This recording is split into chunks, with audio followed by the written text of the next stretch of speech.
नमस्कार साथियों, स्वागत है आपका आपके चैनल एसएससी एग्जाम वॉरियर में। दोस्तों, काफ़ी एस्पिरेंट्स के कमेंट आए थे लास्ट वीडियो पर सीईटी क्वालिफाई को लेकर कि जो एचएसएससी ने नोटिस दिया था उसमें मल्टीपल बाय 4 ही होता है, क्वालिफाइंग नेचर किसी भी जगह नहीं होता है। ऐसे कुछ कमेंट थे। यूपी पीईटी का पेपर होता है, वहाँ पर भी आप लोग क्वालिफाइंग नहीं होता है, वहाँ पर भी आप लोग के जो है मल्टीपल बाय कैंडिडेट्स को बुलाया जाता है। तो सबसे पहले देखिए दोस्तों, आप लोग को ये बात समझनी होगी कि जो आप लोग का सीईटी क्वालिफाई है उसके ऊपर हम इसलिए नहीं लड़ रहे हैं कि सीईटी में जो आप लोग का 50% जो है आप लोग की कट ऑफ होनी चाहिए, 40% कट ऑफ होनी चाहिए।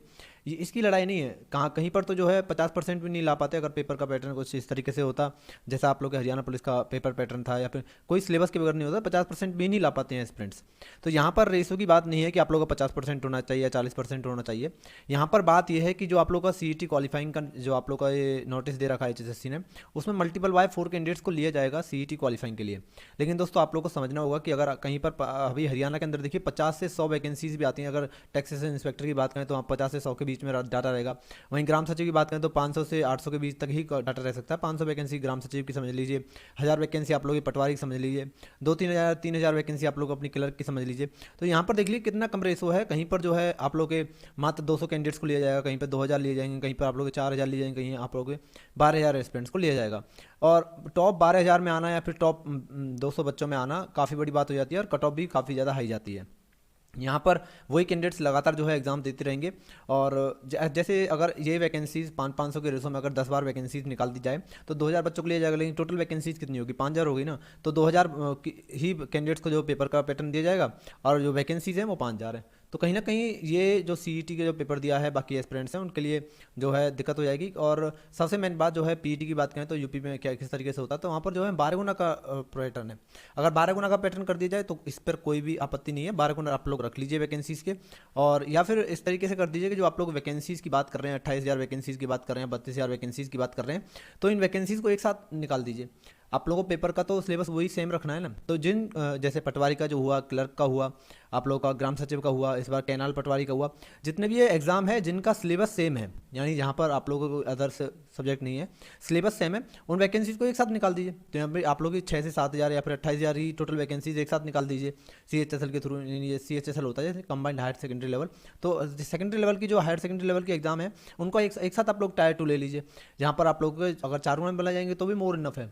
लेकिन अगर इन्हीं वैकेंसीज को आप लोग तोड़ तोड़ के बुलाते हैं तो वहाँ पर आप लोग के 2 से 4 हज़ार ही एस्पिरेंट्स ऐसे होंगे जो लगातार रिपीट होते रहेंगे। और अगर आप लोग को वैकेंसीज को डिवाइड करना तो 12 गुना कम से कम जो है एस्पिरेंट्स को रखना चाहिए। 12 गुना एस्पिरेंट्स रहेंगे तो कहीं ना कहीं जो है आप लोग का फाइट होगी पेपर के अंदर, और सेकंड पेपर में भी आप लोग को फाइट के थ्रू ही आप लोग लग पाएंगे। कई बार होता है, देखिए अभी आप लोग को सिलेबस की बात करें तो सीईटी का जो सिलेबस था कोई सिलेबस नहीं था। 15 क्वेश्चन जीएस के थे, और बाकी जो है 15 क्वेश्चन इंग्लिश के, 15 क्वेश्चन आप लोग के हिंदी के, जो आप लोग के सिलेबस में दिया ही नहीं था को। जहाँ पर जो है 4 या 5 क्वेश्चन आते हैं वहाँ आप लोग के 15-15 यानी टोटल 30 क्वेश्चंस दे दिए थे। अब जो एस्पिरेंट्स इनकी तैयारी किए नहीं हुए वो इस एग्जाम में 30 नंबर कहाँ से ला पाएंगे? 30 नंबर के पैटर्न को किस तरीके से ले पाएंगे? वहीं जीएस की बात करें तो मैक्सिमम कैंडिडेट्स जीएस पर ज़्यादा फोकस रखते हैं हरियाणा के एग्जाम के लिए।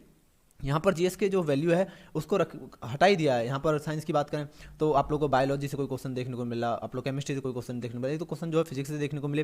वहीं इकोनॉमिक्स की बात करें, पॉलिटी की बात करें, ज्योग्राफी की बात करें, हिस्ट्री की बात करें, कहीं भी किसी भी टॉपिक से कोई ऐसा कोई खास क्वेश्चन देखने को नहीं मिला जैसा कि इस एग्जाम में देखने को मिलना चाहिए था सीईटी के एग्जाम में।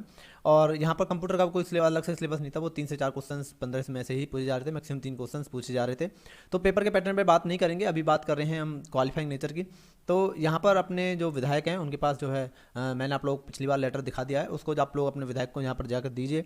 चाहे वो पक्ष का नेता हो, विपक्ष का नेता हो, वहाँ पर जाकर अपनी बात को रखिए।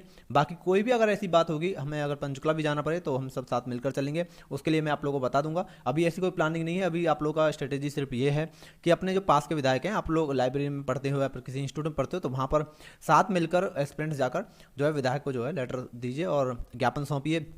कहिए कि सीईटी क्यों क्वालिफाई होना चाहिए। मल्टीपल बाय 4 के बारे में बताइए कि मल्टीपल बाय 4 क्यों गलत है। कहाँ पर आप लोग यूपी का भी एग्जांपल ले सकते हैं, यहाँ पर 12 गुना को लिया जाता है। बाकी आप लोग किसी भी जो है सीईटी को आप लोग कर सकते हैं। कंबाइंड जो है आप लोग का एलिजिबिलिटी टेस्ट है तो इसको जो है पासिंग मार्क्स पर भी रखना चाहिए। जैसा कि एचएसएससी ने अपने नोटिस में कहा था कि 50% और 40% पासिंग मार्क्स रखे थे। तो अगर यहाँ पर पास कैंडिडेट्स को किया जा रहा है तो उनको एग्जाम भी देना चाहिए। ये सीईटी का जो नोटिस था उसमें था 50% 40% का। तो हम इसी बात को कह रहे हैं, अगर यहाँ पासिंग है तो पासिंग पर इन कैंडिडेट्स को पास करके क्या फायदा? फिर अगर इनको एग्जाम ही नहीं देने दिया जाएगा तो इनको पास रखे क्या फायदा?